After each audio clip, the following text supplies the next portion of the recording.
دیکھیے عبدالحمید صاحب کے بارے میں بہت ساری باتیں جو پبلک ڈومین میں ہیں اور اس کے علاوہ بھی بتائی گئی.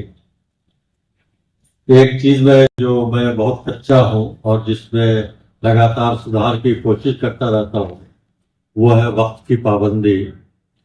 حکیم عبدالحمید صاحب کا کمال یہ تھا کہ جب وہ پارک میں ٹہلتے تھے تو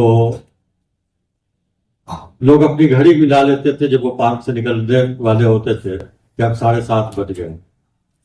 یہ تھے حکیم عبدالحمید. دوسرا جو ہے کہ جو ابھی ہمدرد کے بارے میں بتایا گیا کہ یہ سوسائٹی کو یعنی جس سوسائٹی سے ہمدرد نے پایا اس سوسائٹی کی ترقی کے لیے سماج کی ترقی کے لیے ہمدرد نے واپس کیا.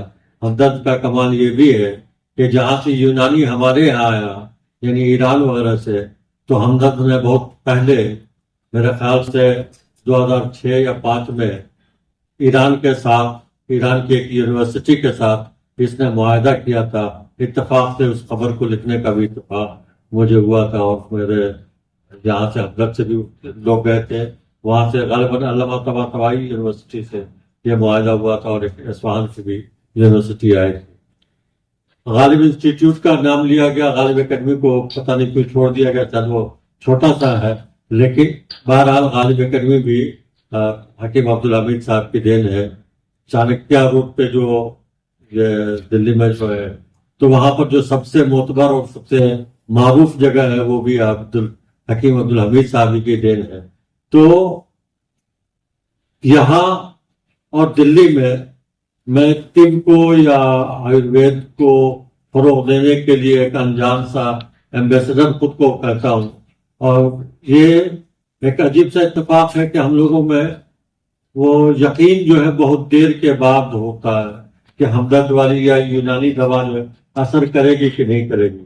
تو پٹنہ آنے کے بعد ایک تو میں صحت کے اعتبار سے جو لوگ یہاں پر حکیم ہیں یا یونانی کے یہ دواؤں کے بارے میں جانتے ہیں ان کو لگتا ہوگا کہ میں ایک بیمار سا آدمی ہوں. میں ہوں لیکن مجھے صحت کی طرف یا صحت مند بنانے میں طبی یونانی دواؤں نے بڑا اس میں اہم رول ادا کیا ہے. جن لوگوں کو لگتا ہے کہ بھائی یہ فوری اثر نہیں کرتا ہے تو میں کہتا ہوں کہ ان کو حب شفا میں کھلا دیتا ہوں تو اس کے بعد پھر دیکھتا ہوں کہ وہ کیسے گاڑی چلا لیتے ہیں.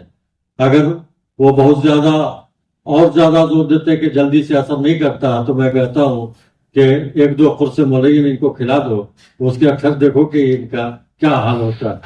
تو اس میں فوری بھی ہے. ہاں ایک چیز جو ہے کہ ایمرجنسی ابھی جب یہاں پر گورنمنٹ طبی کالج میں آپ جائیں گے ان لوگوں سے بات کریں گے تو وہاں پر لکھا ہے کہ یہ ایمرجنسی کی سہولت نہیں ہے. ظاہر سی بات ہے کہ سینکڑوں سال کا جو فاصلہ رہا ہے اس کو طے کرنے میں ایک وقت اور لگے گا. جراحت وغیرہ کا سلسلہ شروع ہوا ہے, اس میں چیزیں آگے بڑھیں گی. میں جو کام کرتا ہوں اگر آپ لوگوں کو پسند آئے تو آپ لوگ بھی کریں کہ جانچ کا جو ہے ایک تو 2-3 طرح کے ٹیسٹ ہوتا ہے آپ لوگ جانتے ہوں گے. اس میں ایک نیا نام سنا ہے بیسن ٹیسٹ. آپ سے خون لیا وہ بیسن میں ڈال دیا اس کے بعد آپ کا ٹیسٹ ہو گیا.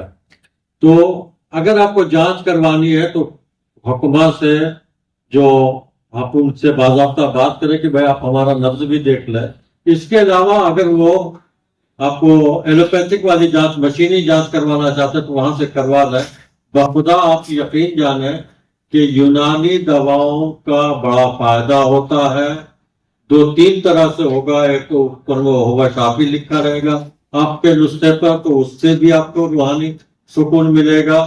دوسرے یہ کہ زبان و ادب کا جو یا زبان کا لسانیات کے اعتبار سے بھی یہ ہوگا. پھر انہوں نے بتایا کہ آپ ذرا سا غور کریں کہ آپ ہی کے کھیت میں اپجی ہوئی چیز جو ہے وہ دوا کی صورت میں یعنی غذا بھی اور دوا بھی وہیں پر سے. تو تجارت کے اعتبار سے بھی غذائیت کے بھی اعتبار سے یعنی ہر طرح سے مکمل سوسائٹی جو آپ کی ہو سکتی جو آپ کا سماج ہو سکتا ہے اس میں ہمدرد اور جیسی کمپنیاں جو ہے آپ کے ساتھ تعاون کر سکتی ہیں. میرے خیال سے اس کو فروغ دینا چاہیے. واقعی آپ نے جو ہولسٹک اور علاج بالغذا کی طرف اشارہ کرا یہ حقیقت میں یونانی کا بہت ہی زبردست میں کہوں گا USP ہے, یونیک سیلنگ پوائنٹ ہے آج کے ٹائم میں. بہرحال آپ حضرات کا بہت بہت شکریہ.